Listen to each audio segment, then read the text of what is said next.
U.S. nuclear arsenal to cost $1.2 trillion over next 30 years. CBO. Reuters, modernizing and maintaining the U.S. nuclear arsenal over the next 30 years will cost more than $1.2 trillion, according to a report released on Tuesday by the Congressional Budget Office. The report said current plans for the modernization of the aging planes, ships and missile silos that make up the U.S. nuclear arsenal would cost 50% more than if the U.S. only operated and maintained its current equipment in the field. The CBO study reviewed the Obama administration's plans for modernization of the nuclear arsenal. President Donald Trump in January directed Secretary of Defense James Mattis to conduct his own review of the U.S. nuclear forces. The results could be published in the coming months.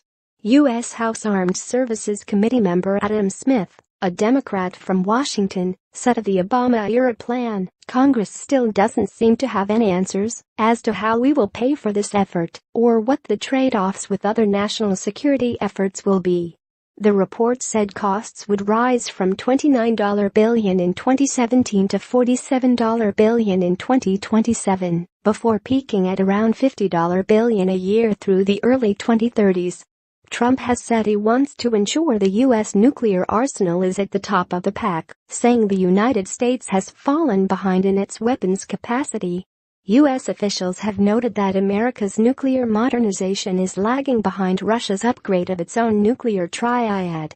General Paul Silva, vice chairman of the Joint Chiefs of Staff, told Congress in August he believed Moscow was already two-thirds of the way through its nuclear modernization process.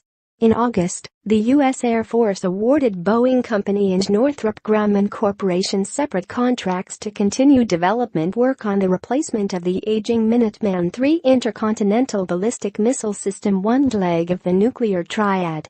Days later, the Air Force awarded Lockheed Martin Corporation and Raytheon Company separate $900 million contracts to continue work on a replacement for the M-86B air-launched nuclear cruise missile. That detailed development contract allows the companies to continue work on a long-range standoff weapon, yet another leg of the triad.